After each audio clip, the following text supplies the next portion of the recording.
Can a perfect marriage fall apart in an instant? The answer is a resounding yes. I know because I lived through it, and now I finally feel ready to share my story. Amelia and I go way back, quite literally to our school days. We were in parallel classes and lived right next door to each other. What began as a simple friendship eventually blossomed into love and later, something even deeper. Naturally, we were each other's firsts. She patiently waited for me to finish my service in the Army. Afterward, I went to university, and only after that did we get married. By the way, we paid for the wedding entirely on our own. We didn't ask our parents for any help. From the beginning, we lived life on our own terms. We didn't plan on having children anytime soon. Honestly, the thought of diapers and baby clothes didn't excite either of us, at least not until we hit our 30s. In the meantime, we focused on saving money for a down payment on a house. But when the time came, the bank refused our mortgage application. That setback led us to come up with a new plan. The mortgage would be taken out in my father's name, and once we paid it off, we'd transfer ownership to ourselves.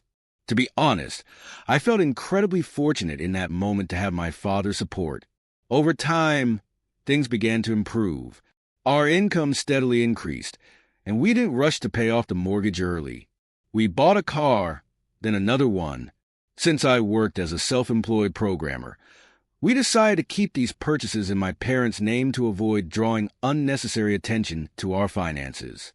Why not use Amelia's family's name? You might wonder. Tragically, her parents had passed away in a devastating car accident. Their vehicle had skidded on a slippery highway and collided with oncoming traffic. The loss was shattering for both of us. I mourned their deaths as deeply as Amelia did. It took time, but Amelia eventually managed to climb out of that dark pit of grief, and together, we found our way back to something resembling normal life. Our relationship was solid. We never fought, not even over small, everyday things. We always resolved issues calmly and with understanding. In fact, I used to joke, it gets a little too quiet around here sometimes. But then, out of nowhere, something happened to this day. I still don't fully understand what happened. Amelia exploded, just like that, out of nowhere. She had always handled the supermarket trips on her own, picking up groceries and loading them into the car. I never thought much of it. Once she got home, I'd bring everything inside without complaint. It was a routine that worked for both of us. But that day, something was different. I could barely carry those bags to the car, she shouted, her voice filled with raw frustration. I thought I was going to collapse under the weight. Amelia, please just calm down, I said, reaching out to comfort her. But she stepped back, wiping away angry tears. If you just called, I would have come. Why can't you figure things out for yourself just once? She snapped, her words cutting like shards of glass. She didn't stop there. Jumping to her feet, she stormed toward the door. Where are you going? I asked, stunned by her sudden outburst. I'm tired. I'm staying with Lucy for now. And you? She trailed off, her voice breaking as she slammed the door behind her. For the first time in my life, I felt like a complete idiot. She had screamed at me over something as trivial as groceries and then walked out on me. But deep down, I wasn't a fool. I knew it wasn't really about the groceries. Something else was bothering her, something she hadn't told me. Still, I convinced myself she just needed time to cool off. Days turned into weeks. At first, I tried reaching out, calling, texting, anything to get her to talk to me. But Amelia didn't respond. By the third week, I gave up. The silence stretched on for another 2 weeks until one day, Lucy showed up at my doorstep. Yes, that Lucy, Amelia's best friend, the one she'd been staying with for the past 6 weeks.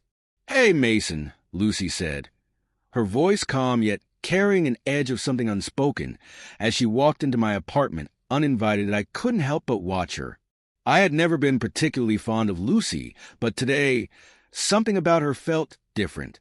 What are you doing here? Did Amelia send you? I asked, narrowing my eyes.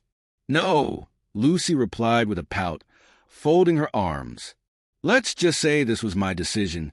She plopped down on the couch, draping one leg over the armrest in a way that felt almost calculated. "Lucy, just spit it out," I said, irritation creeping into my voice. She hesitated, then stood abruptly, walking toward me. Before I could react, she leaned in and kissed me. I froze, stunned, and then her hand started sliding down toward my pants. That was it. I jumped back, my skin burning with shock.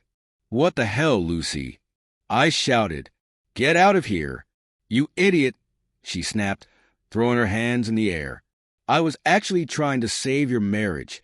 What are you talking about?" I asked, glaring at her. Her smile was anything but friendly. "Turns out Amelia's not quite the angel you thought she was," Lucy began, her tone dripping with malice. "After her parents died, she needed a little distraction, so she joined a dating site. One thing led to another, and, well, let's just say she's been busy. Now she's too embarrassed to face you." I stood there, frozen, disbelief washing over me like cold water. Lucy grinned slyly, adding, "But you know, if you're tired of her games, I'm always around. What do you expect me to do with this information?" I asked, my voice cold. Lucy's grin faltered. "Suit yourself, Mason. From the top of the world to this," she spat. "Get out," I replied, my tone sharp as steel. "And you can tell Amelia she's not welcome here anymore. Not in my place." "But this is her apartment, too," Lucy said, trying to hold her composure. "No," I corrected, my voice calm but firm. "This is my father's apartment. And the car she's been driving to her dates? That's his too. Leave the keys in the mailbox.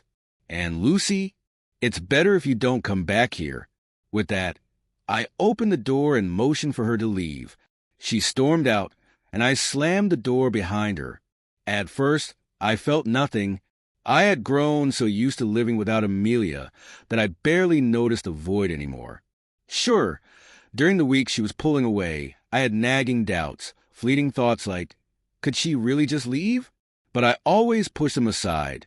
Now, my suspicions were confirmed.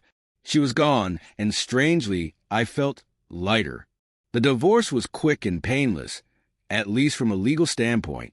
There was nothing to divide. But Amelia didn't go quietly. She started bombarding my phone, desperately trying to reach me. I didn't answer. When it came to the car, I had to make myself clear. I threatened to report it as theft and involve the police. She eventually returned the keys, throwing them at me in frustration. "You're really going to let your wife just roam the world like this?" she muttered bitterly. I looked at her and replied, "Honey, you left on your own." And that was it. That's how it happened. That's how it ended. I never saw it coming, but what's done is done.